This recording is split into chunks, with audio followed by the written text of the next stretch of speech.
بندہ مومن اللہ کا بندہ ہے، رسول کائنات صلی اللہ تعالیٰ علیہ وسلم کا غلام ہے۔ اپنے اپنے ذہن کے مطابق، اپنی اپنی طبیعت کے مطابق اور اپنی اپنی سوچ کے مطابق لوگ اپنے آپ کو اچھا بتاتے بھی ہیں، اچھا کہتے بھی ہیں، اچھا سمجھتے بھی ہیں، اپنے ترجیحات طے کر لیتے ہیں، خود ہی ان پر پابند ہو جاتے ہیں، خود ہی قائل ہو جاتے ہیں کہ چونکہ میرے اندر یہ صفات ہیں لہٰذا میں اچھا ہوں۔ کچھ لوگوں کا یہ کہنا ہوتا ہے کہ رزق چونکہ حلال کماتا ہوں لہٰذا بہت ہی اچھا ہوں، ماں باپ چونکہ میرے مجھ سے خوش ہیں لہٰذا بہت ہی اچھا ہوں۔ 5 نمازیں پڑھنے والا بھی اپنی تئیں اپنے آپ کو مطمئن کر لیتا ہے کہ شاید میں سب سے اچھا ہوں۔ تو مختلف قسم کی چیزیں لوگ بنا کر کے اپنے آپ کو اچھا گردانتے ہیں، اچھا کہتے ہیں۔ کچھ لوگوں کا یہ کہنا ہے کہ سوسائٹی میں جو لوگ کسی قسم کی کو خدمت کر لیتے ہیں، کسی غریب کا بھلا کرتے ہیں، کسی مسکین کے یتیم کے کام آتے ہیں، وہ اچھے ہیں۔ سب سے زیادہ بہتر یہ نہیں کہ اللہ کے قرآن سے پوچھ لیا جائے اچھا کون ہے، کون سی ایسی خوبیاں ہیں جو انسان میں پائی جائیں تو انسان مومنوں والی صفات رکھتا ہے۔ تو قرآن مجید نے بالکل شروع میں کہا کہ الف لام میم ذالک الکتاب لا ریب فیہ۔ یہ الف لام میم تو حروف مقطعات ہیں، ان کا معنی اللہ تبارک و تعالی بہتر جانتا ہے، یا وہ جانتا ہے جسے میرا رب بتا دے۔ ذالک الکتاب لا ریب فیہ فرمایا یہ وہ بلند مرتبہ کتاب ہے جس میں کوئی شک نہیں۔ یہ نہیں فرمایا قرآن میں شک کیا نہیں جاتا، قرآن پاک میں شک ہے نہیں۔ اگر کوئی شک کرتا ہے تو اس کے دماغ میں شک ہے، اس کے ذہن میں شک ہے، اس کے باطن کے اندر فطور ہے۔ قرآن میں شک نہیں۔ ھدی للمتقین، قرآن ہدایت ہے پرہیزگاروں کے لیے۔ ویسے تو قرآن مجید ھدی للناس ہے، تمام لوگوں کے لیے ہدایت ہے، پر قرآن سے صحیح ہدایت اخذ وہ لوگ کرتے ہیں، حاصل وہ لوگ کرتے ہیں جو پرہیزگار ہیں، اللہ سے ڈرنے والے، تقوی اختیار کرنے والے، متشابہات سے بچنے والے۔ جہاں جانے کا اللہ نے حکم دیا ہے وہاں جاتے ہیں، اور جہاں جانے سے مالک نے روک دیا ہے وہاں سے رک جاتے ہیں۔ وہ حقیقی نفع لیتے ہیں۔ وہ کون ہیں؟ تو اللہ فرماتے ہیں وہ لوگ ہیں الذین یؤمنون بالغیب، یہ وہ لوگ ہیں جو غیب پر ایمان لاتے ہیں۔ غیب کیا ہے؟ غیب کی تعریف ہے کہ وہ چیز جو حواس خمسہ سے بھی معلوم نہ ہو اور عقل سے بھی ماوراء ہو، اسے غیب کہتے ہیں۔ مومن غیب پر ایمان لاتا ہے۔ تو پھر غیب پر ایمان کس طرح لاتا ہے؟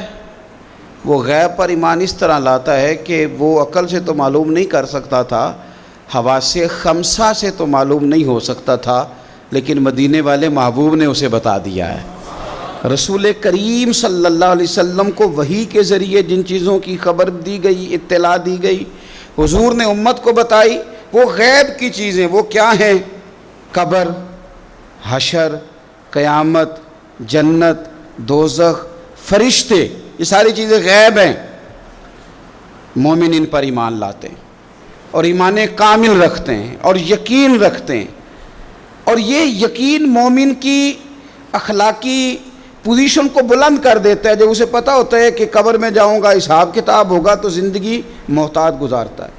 جب ایمان کامل رکھتا ہے، قیامت کے دن اللہ کے حضور کھڑا کیا جاؤں گا، تو پھر وہ اس دن سے ڈرتا ہے۔ وَلِمَنْ خَافَ مَقَامَ رَبِّهِ جَنَّتَانِ، اور پھر جو ڈرتا ہے رب کہتا ہے میں اسے 2 جنتیں عطا کروں گا، اسے 2 جنتیں دی جائیں۔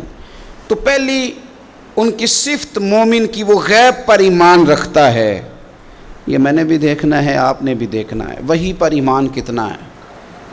ہماری آنکھوں کے سامنے کہ ہر وقت دنیا گھومتی ہے، یا قبر حشر کا بھی کوئی نقشہ نگاہوں میں رہتا ہے؟ دنیا کے مد و جزر، حساب کتاب، پیسے کا لین دین، جائیداد کی خرید و فروخت، یہی صرف ہمارا زندگی کا سرمایہ حیات ہے، یا آخرت کے لیے بھی کچھ جمع کرنے میں کامیاب ہوئے؟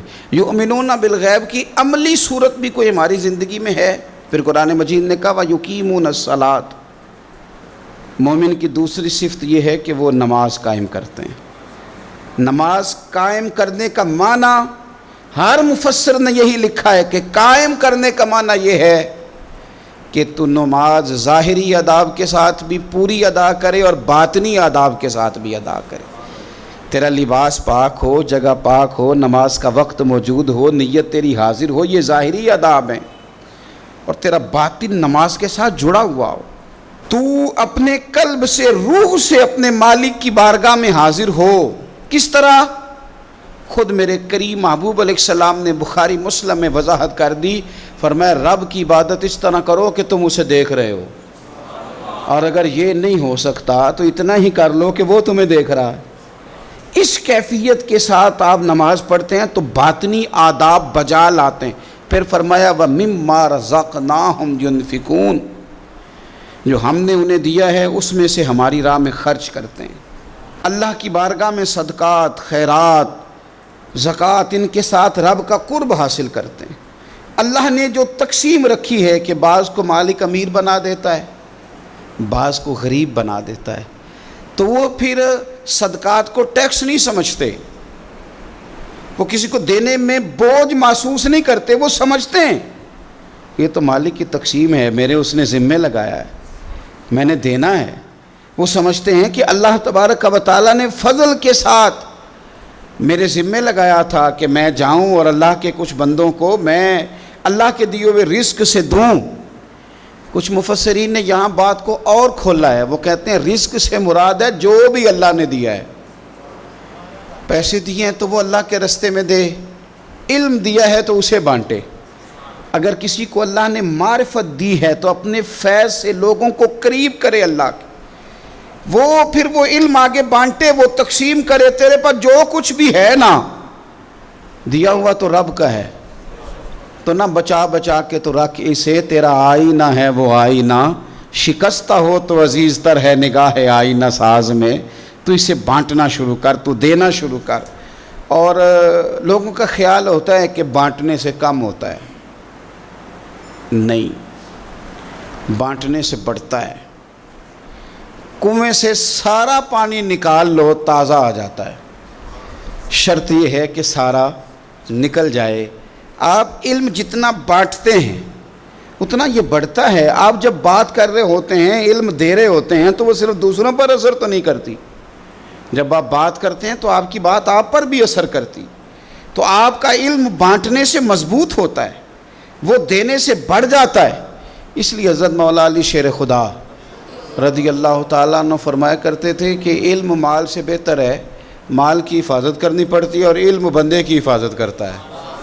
وہ اس کے گرد حصار بنا دیتا ہے. حفاظت جو اللہ نے تجھے دیا بانٹ اس کے رستے میں. پھر مومنوں کی صفت بیان کی.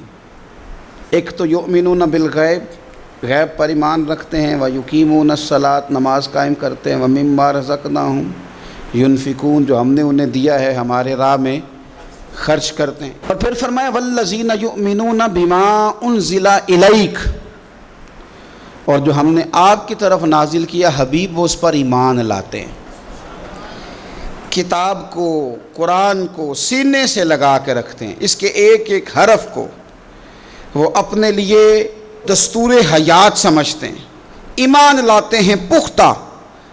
وَمَا أُنزِلَ مِن قَبْلِكَ، اور اس پر بھی ایمان لاتے ہیں جو آپ سے پہلے نازل کیا گیا. آپ سے پہلے جو نازل کیا گیا اس پر بھی وہ ایمان لاتے ہیں. یعنی تورات ہے، زبور ہے، انجیل ہے، اگرچہ کتابیں بدل دی گئی ہیں پر اللہ کی کتابیں تو تھی، ان کے جو احکامات موجود تھے اس پر وہ ایمان لاتے ہیں، ایمان رکھتے ہیں. ایک بات اور بھی یہاں سے ختم نبوت کا مسئلہ بھی حل ہوتا ہے. کہا گیا ایمان دو چیزوں پہ ہے، وَالَّذِينَ يُؤْمِنُونَ بِمَا أُنزِلَ إِلَيْكَ وَمَا أُنزِلَ مِن قَبْلِكَ. ایک اس پر ایمان لاتے ہیں جو آپ پہ نازل ہوا، اور ایک اس پر جو آپ سے پہلے نازل ہوا. یہ نہیں فرمایا کہ آپ کے بعد بھی کچھ نازل ہوگا. پہلے نازل ہوا جب آپ پر نازل ہوا، آپ کے بعد کچھ بھی نازل نہیں ہوگا. بتا دیا قرآن مجید نے یہاں کہ ختم ہو گئی بات، رسول پاک علیہ السلام پر بات ختم ہو گئی. نبوت کا سلسلہ رب نے ختم کر دیا، زندگیاں ختم ہوئی اور قلم ٹوٹ گئے، پر تیرے اوصاف کا ایک باب بھی پورا نہ ہوا. ختم کر دی بات، یہاں مالک نے ختم کر دی.